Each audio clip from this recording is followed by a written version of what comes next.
আসসালামু আলাইকুম রহমতুল্লাহ। আশা daily blog YouTube চ্যানেলের পক্ষ থেকে আমি আবু সাইদ আনসারি আপনাদেরকে স্বাগত জানাচ্ছি। কেমন আছেন আপনারা? আজ আপনাদের জন্য একটা বাস্তব ভিত্তিক ডেইলি ব্লগের ভিডিও নিয়ে এসেছি। দেখেন, আমার গরুগুলো অন্যের গোলামি না করে নিজের মতো করে নিজে যা আছে তা নিয়ে উদ্যোগ গ্রহণ করে এর থেকে অনেক তৃপ্তি পাওয়া যায়।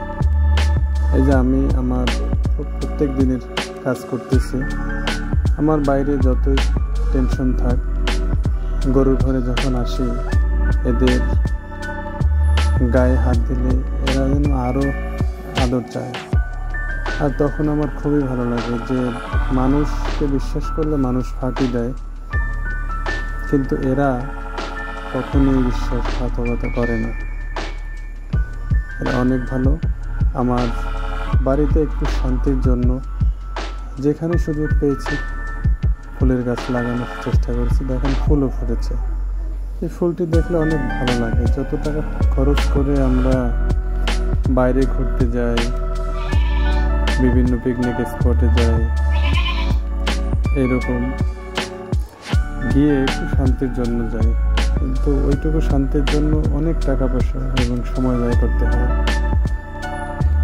আলহামদুলিল্লাহ, আপনাদের দোয়ায় আমার বাড়িতে আমি যতটুকু চেষ্টা করেছি এতে আমার অনেকটাই ভালো লাগে। আপনাদের কেমন লাগবে জানি না, তবে আপনাদের নিজের মতো করে আপনার বাড়িটা তো এমনিভাবে সবুজের ছিটে ফোটায় সাজান, দেখবেন আপনার অনেক ভালো লাগবে।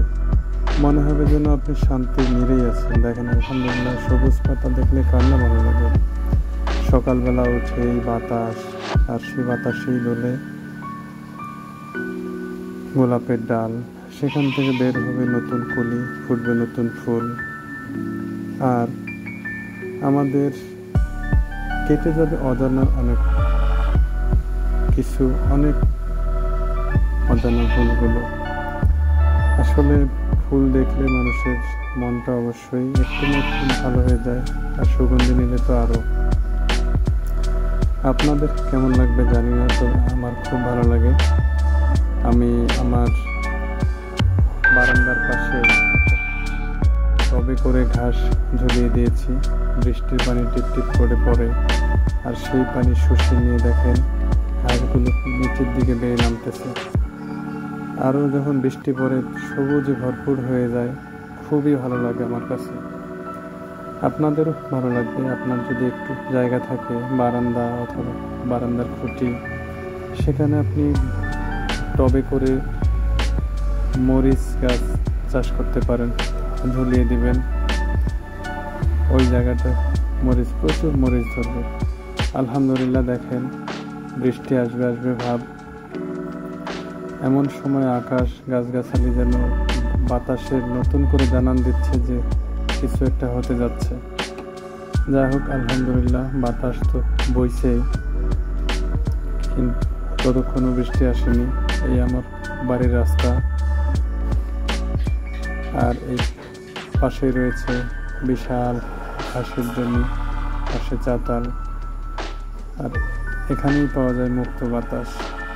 আর উপর দিকে তাকালে শান্তির যেন বিরামহীন প্রশান্তি। দেখেন, আলহামদুলিল্লাহ, বৃষ্টি আসার আগ মুহূর্তটাই যেন অনেক সুন্দর লাগে। বৃষ্টি আসলে তো সৌন্দর্য আছেই, কিন্তু তার আগ মুহূর্তটা অনেক ভালো লাগে। আপনাদেরও ভিডিওটি দেখলে অনেক ভালো লাগবে। আলহামদুলিল্লাহ, আমার ভালো লেগেছে জন্যই আমি মনে করেছি এটুকু আপনাদেরও ভালো লাগবে ইনশাআল্লাহ।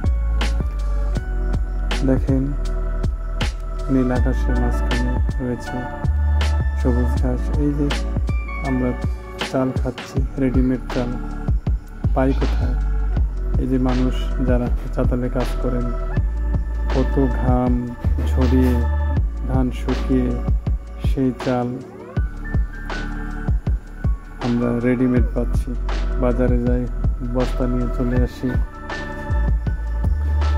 আর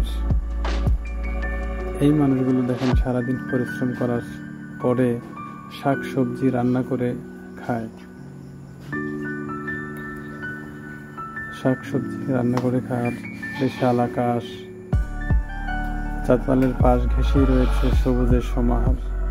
এই যে এনারা হাউজে ধান ভিজিয়েছেন, চাষ করবেন। এগুলো ধান হাউজের ভেতর ভেজানো হয়েছে, এখানে সিদ্ধ করতেছেন। একটু পরে দেখাবো এই যে বয়েল বা ভাপ আসে থেকে। এই যে দেখেন আগুনের পাশে বসে জাল দিচ্ছেন, এখান থেকে ড্রাম থেকে বাষ্প হয়ে ধানে গিয়ে পড়তেছে, আর সেখান থেকে ধানগুলো সিদ্ধ হচ্ছে।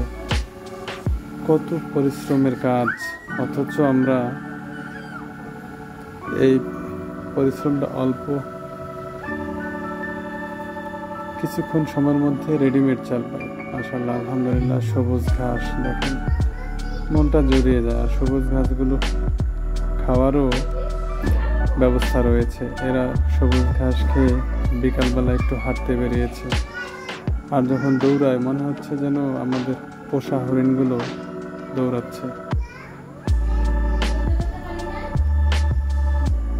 সবশেষে সবুজ, যেটা আমাদের মনকে সবসময় বুঝ দিয়ে থাকে যে যতই ক্লান্তি হোক এক সময় শান্তির সূর্যটা উঠবে। দেখেন সবুজ ঘাস ভেদ করে সাদা ফুল বেরিয়ে এসেছে। তেমনিভাবে আমরা পরিশ্রম করতে থাকি, করতে করতে এক সময় ঠিকই আমরা ফল পাই। মুরগিটা যেমন দৌড়াচ্ছে খাদ্যের খোঁজে, আমাদেরকেও খুঁজতে হবে এভাবে। আসুন আমরা যারা বিভিন্ন পরিশ্রমের কাজ, মানুষের কথা শুনতে হয়, লজ্জাকর